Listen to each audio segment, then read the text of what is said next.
അമേരിക്കയുടെ ഡിസ്ട്രോയിഡ് കപ്പൽ ഇറാൻ തകർത്തു. കപ്പലിൽ നിന്ന് നിലവിളി ഉയർന്നതായിരിക്കുന്ന വിവരങ്ങളും പുറത്തു വന്നിരിക്കുകയാണ്. കഴിഞ്ഞ ദിവസമാണ് അറേബ്യൻ കടലിൽ നങ്കൂരമിട്ടിരിക്കുന്ന അബ്രഹാം ലിങ്കൺ കപ്പലിന് സുരക്ഷിതത്വം ഒരുക്കുന്ന ഡിസ്ട്രോയിഡ് കപ്പലാണ് ആക്രമിക്കപ്പെട്ടത്. 3-ലധികം തവണ മിസൈൽ ആക്രമണം നടത്തിയെന്നുള്ളതും ഒരു ഭാഗം തകർന്ന് തീപിടിച്ചു എന്ന തരത്തിലുള്ള റിപ്പോർട്ടാണ് പുറത്തു വരുന്നത്. അപ്രത്യക്ഷമായിരിക്കുന്ന ഒരു ആക്രമണത്തിൽ ഈ കപ്പലിൽ നിന്ന് സൈനികരടക്കം നിലവിളിക്കുന്ന ശബ്ദം വളരെ ദൂരത്തേക്ക് തന്നെ കേൾക്കാമായിരുന്നു എന്ന തരത്തിലാണ് അന്താരാഷ്ട്ര റിപ്പോർട്ടുകളൊക്കെ കാണാൻ വേണ്ടി സാധിക്കുന്നത്. ഇതോടുകൂടി അബ്രഹാം ലിങ്കൺ കപ്പലിൻ്റെ സുരക്ഷിതത്വവുമായി ബന്ധപ്പെട്ട് വലിയ രീതിയിലുള്ള ഭയാശങ്ക അമേരിക്കയ്ക്ക് ഉണ്ടായിരിക്കുന്നു എന്നുള്ളതാണ്. നിലവിൽ 650 നോട്ടിക്കൽ മൈൽ ദൂരത്താണ് ഇറാനിൽ നിന്ന് ഈ പറയപ്പെട്ട അബ്രഹാം ലിങ്കൻ്റെ ഈ വിമാനവാഹിനി കപ്പലുള്ളത്. അതിന് സംരക്ഷണം തീർക്കാൻ വേണ്ടിയിട്ടും അതിന് നേരെ വരുന്ന മിസൈൽ ആക്രമണമോ ഡ്രോൺ ആക്രമണമോ സമാനമായിരിക്കുന്ന സംഭവങ്ങൾ ഉണ്ടായാൽ അതിനെ പ്രതിരോധിക്കാൻ വേണ്ടിയിട്ടുമാണ് ഡിസ്ട്രോയിഡ് കപ്പൽ 3 എണ്ണം ഇതിന് ചുറ്റുഭാഗത്ത് തയ്യാറാക്കപ്പെട്ടത്. അപ്പോൾ ഇതിന് നേരെയാണ് ആക്രമണം നടന്നത്. ആദ്യത്തെ ആക്രമണം തന്നെ കപ്പലിൽ പതിച്ചു എന്നുള്ളതും തുടരെയായി 2-3 ഈ മിസൈലുകൾ ആക്രമിക്കപ്പെട്ടു എന്നുള്ളത് ഏറെക്കുറെ സ്ഥിരീകരിക്കപ്പെട്ടിരിക്കുകയാണ്. അപ്പോൾ അങ്ങനെ വരുന്ന സമയത്ത് ആദ്യത്തെ പ്രാവശ്യം തന്നെ ഈ കപ്പൽ എന്ന് പറയുന്നത് 500 നോട്ടിക്കൽ മൈൽ ദൂരത്ത് കൃത്യമായ രീതിയിൽ ഇറാനെ ആക്രമിക്കാൻ ലക്ഷ്യമിട്ടുകൊണ്ടാണ് ഏതാനും ദിവസങ്ങൾക്ക് മുമ്പ്, ഏതാനും ആഴ്ചകൾക്ക് മുമ്പ് തന്നെ നങ്കൂരമിട്ടത്. ഇതിൻ്റെ മേൽഭാഗത്തുകൂടി പിന്നീട് നിരീക്ഷണ പറക്കൽ നടത്താൻ വേണ്ടിയിട്ട് ഡ്രോൺ സംവിധാനം തയ്യാറാക്കിയിരുന്നു. ഒരു ഡ്രോണിനെ ഇറാൻ വെടിവെച്ച് വീഴ്ത്തിയത് റിപ്പോർട്ടായി പുറത്തു വന്നതാണ്. അതിന് ഏതാനും ദിവസങ്ങൾക്ക് മുമ്പ് ഇറാൻ്റെ ഒരു ചാര ഡ്രോൺ ഇതിന് മേലെ കറങ്ങിക്ക് തിരിഞ്ഞു എന്നുള്ളതും തങ്ങളത് നശിപ്പിച്ചു എന്നും അമേരിക്ക അവകാശപ്പെട്ടിട്ടുണ്ട്.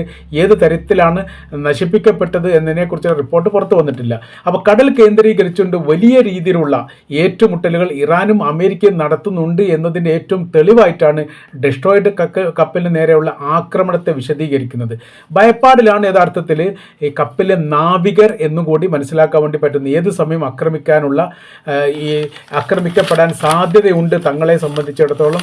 അതുകൊണ്ട് തന്നെ ഒരു മരണമുഖത്ത് നിൽക്കുന്ന സ്ഥിതിയാണ് യഥാർത്ഥത്തിൽ അമേരിക്കയുടെ ഈ അബ്രഹാം ലിങ്കൺ കപ്പലിനും മെഡിറ്ററേനിയൻ കടലിൽ നങ്കൂരം വിട്ടിരിക്കുന്ന കപ്പലിലെ ജീവനക്കാർക്കും എല്ലാം ഉള്ളത് എന്നുള്ള വിവരം ഇതിനോടനുബന്ധിച്ച് തന്നെ പുറത്തു വന്നിരുന്നു. പക്ഷേ ഗവൺമെൻറ്റിനെ സംബന്ധിച്ചിടത്തോളം ഒരു തൊഴിലുമായിട്ട് ബന്ധപ്പെട്ട കാര്യമായതുകൊണ്ടും സൈനികരെ സംബന്ധിച്ചിടത്തോളം യുദ്ധവുമായിട്ട് ബന്ധപ്പെട്ട കാര്യമായതുകൊണ്ടും പിന്മാറാൻ പറ്റില്ല എന്നതിനാൽ അവർ അതിൽ തന്നെ കഴിഞ്ഞുകൂടുന്നൊരു സ്ഥിതിയാണ് മനസ്സിലാക്കാൻ വേണ്ടി പറ്റുന്നത്. ഇപ്പോൾ ലക്ഷ്യകേന്ദ്രങ്ങൾ കേന്ദ്രീകരിച്ചുകൊണ്ടാണ് ഇറാൻ ആക്രമിക്കുന്നത് എന്നുള്ളത് ഇപ്പോൾ കൃത്യമായിരിക്കുകയാണ്. ഓരോരോ മേഖല കേന്ദ്രീകരിച്ചുകൊണ്ട് ഇറാനെ സംബന്ധിച്ചിടത്തോളം പ്രതിരോധ സംവിധാനം വളരെ കുറവാണ്. അത് റഷ്യയുടെയും ചൈനയുടെയും സംവിധാനത്തിൽ അവരുടെ പ്രതിരോധം ഉപയോഗിച്ചുകൊണ്ടാണ് ഇസ്രായേലിൽ നിന്നും അമേരിക്കയിൽ നിന്നും വരുന്ന പരമാവധി യുദ്ധവിമാനങ്ങളെയും സംവിധാനവും പ്രതിരോധിച്ചുകൊണ്ടിരിക്കുന്നത്. എന്നാൽ ഇസ്രായേലിനെ സംബന്ധിച്ചിടത്തോളം പ്രതിരോധ സംവിധാനം കൂടുതലാണ്. അതുകൊണ്ട് അവിടേക്ക് വരുന്ന മിസൈലുമായിട്ട് ബന്ധപ്പെട്ട് പ്രതിരോധിക്കുക എന്ന് പറഞ്ഞാൽ അവർക്ക് വളരെ എളുപ്പമാണ്.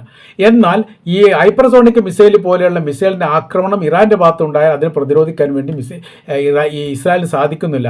അതുകൊണ്ട് തന്നെ നിരന്തരം അവരുടെ തലസ്ഥാന നഗരി കേന്ദ്രീകരിച്ചുകൊണ്ടൊക്കെ ആക്രമണത്തിൻ്റെ പെരുമ നടന്നുകൊണ്ടിരിക്കുന്നു. ഇന്നും എണ്ണിയാൽ തീരാത്ത മിസൈലുകളാണ് അവിടെ പെയ്തിറങ്ങിയത് എന്ന റിപ്പോർട്ട് പുറത്തു വന്നു. അതോടൊപ്പം മറ്റൊരു റിപ്പോർട്ട് ഖത്തറിനെ കേന്ദ്രീകരിച്ചുകൊണ്ട് വന്നിരിക്കുന്നത് ഇങ്ങനെയാണ്. ഖത്തറിലെ ഖത്തറിലെ അൽ ഉദൈദ പ്രദേശത്താണ് അമേരിക്കയുടെ ഏറ്റവും വലിയ മിഡിൽ ഈസ്റ്റ് കേന്ദ്രീകരിച്ചുകൊണ്ട് ഏറ്റവും വലിയ സൈനിക ബേസ് ഉള്ളത്. ഇവിടെ പ്രധാനമായിരിക്കുന്ന ഒരു റഡാർ സിസ്റ്റമുണ്ട്. ഈ സിസ്റ്റമാണ് ഈ മേഖല അപ്പാടെ നിയന്ത്രിക്കുന്നത്.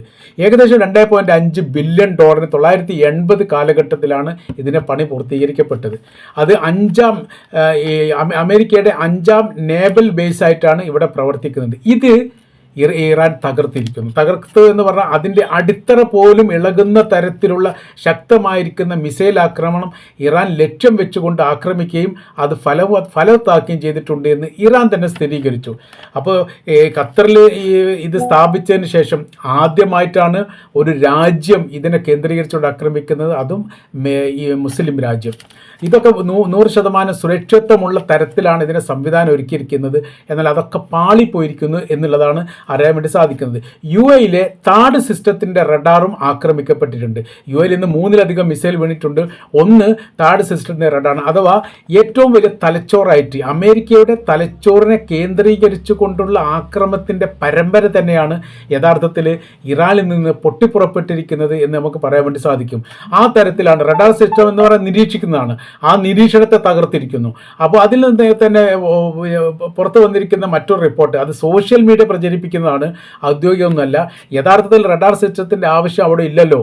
റഡാർ സിസ്റ്റം ഈ പ്രവർത്തിക്കാതിരിക്കുന്നതാണല്ലോ. അത് ഈ ഖത്തറിനെ കേന്ദ്രീകരിച്ചു കൊണ്ടുള്ള സോഷ്യൽ മീഡിയയാണ് ഈ കാര്യങ്ങളൊക്കെ വലിയ രീതിയിൽ പ്രചരിപ്പിക്കുന്നത്. അത് നിലവിൽ നിൽക്കുന്ന സമയത്തും നന്നായിട്ട് ബാറ്ററി ചാർജ് ചെയ്തിരിക്കുന്ന സമയത്തും തന്നെ ആണല്ലോ ഇസ്രായേൽ ഖത്തറിനെ ആക്രമിച്ചത്. ആ സമയത്ത് ഇത് കണ്ടുപിടിക്കാൻ പറ്റാത്ത ഒരു റഡാർ സിസ്റ്റത്തിൻ്റെ ആവശ്യമില്ല എന്ന് മനസ്സിലാക്കിയത് കൊണ്ടായിരിക്കാം ഒരുപക്ഷെ ഇറാൻ അത് തകർത്തത് എന്നുകൂടി പറയുന്നത്. എന്ന് വെച്ചാൽ ഖത്തറിൻ്റെ അനുവാദത്തോടു കൂടി ഇത് തകർക്കപ്പെട്ടു എന്നുള്ളതാണ് സോഷ്യൽ മീഡിയ ഈ വിഷയമായിട്ട് ബന്ധപ്പെട്ട് പറയുന്നത്. ഇപ്പോൾ അറേബ്യൻ രാജ്യങ്ങളിലെ ജനങ്ങൾ മുഴുവൻ ഇറാന് സപ്പോർട്ടും സർക്കാർ നിഷ്പക്ഷ രീതിയിൽ അങ്ങോട്ടും ഇങ്ങോട്ടും ഇല്ലാത്തൊരവസ്ഥയിൽ നിലനിൽക്കുകയാണ്. അപ്പോൾ അങ്ങനെ വരുന്ന സമയത്ത് യഥാർത്ഥത്തിൽ ഇറാനെതിരെ ഒരു സംഘടിച്ചുള്ള ഒരു യുദ്ധമൊന്നും അറേബ്യൻ രാജ്യങ്ങളെ സംബന്ധിച്ചിടത്തോളം വലിയ പ്രയാസം ഉണ്ടാവും. അതിൻ്റെ തിരിച്ചറിയൽ ജനങ്ങൾ പക്ഷം ചേരുന്ന ഒരു സ്ഥിതിയൊക്കെ ഉണ്ടായാൽ ഒരുപക്ഷെ ആഭ്യന്തര വിഷയങ്ങളൊക്കെ ഉണ്ടാവാൻ സാധ്യത ഉണ്ട് എന്ന് പേടിക്കുന്നുണ്ടാവും എന്നുകൂടി ഇതിൻ്റെ ഇടയിൽ നമുക്ക് മനസ്സിലാക്കാൻ വേണ്ടി സാധിക്കുന്നതാണ്.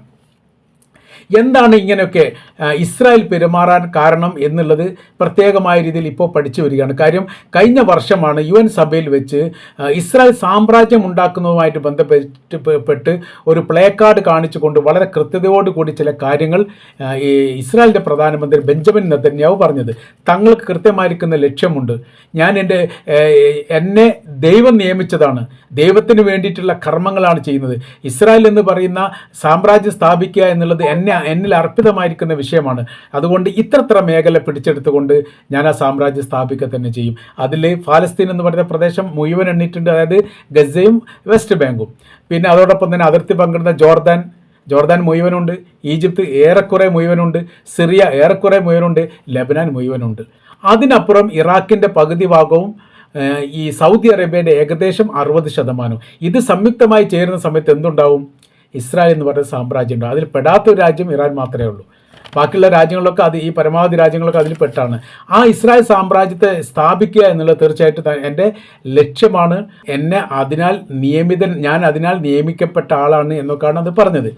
അപ്പോൾ ആ ഒരു വിഷയത്തെക്കുറിച്ചിട്ട് സംസാരിക്കുന്നതിനിടയിൽ ഇറാൻ്റെ പ്രസിഡൻ്റായിരുന്ന ഇബ്രാഹിം റൈസി അദ്ദേഹം മരിക്കുന്നതിന് മുമ്പ് ജിദ്ദ ഉച്ചകോടിയിൽ വെച്ച് അതിനെക്കുറിച്ച് കൃത്യമായിരിക്കുന്ന വിശദീകരണം നൽകിയിട്ടുണ്ട്. നിങ്ങൾ മനസ്സിലാക്കുന്ന പോലെ അല്ല ഇസ്രായേൽ കൃത്യമായിരിക്കുന്ന ലക്ഷ്യങ്ങളും അതേപോലെ തന്നെ അതിനവർക്ക് കൃത്യമായിരിക്കുന്ന ഒരു റൂട്ട് മാപ്പുണ്ട്. അതിനനുസരിച്ച് നമ്മൾ നിന്നിട്ടില്ലെങ്കിൽ നമ്മളെ കൊത്തിപ്പറിച്ചു കൊണ്ടുപോകും. സംഘടിച്ച് നിൽക്കുക, ഏകോപിച്ച് നിൽക്കുക എന്നുള്ള അനിവാര്യമായിരിക്കുന്ന കാര്യമാണ്.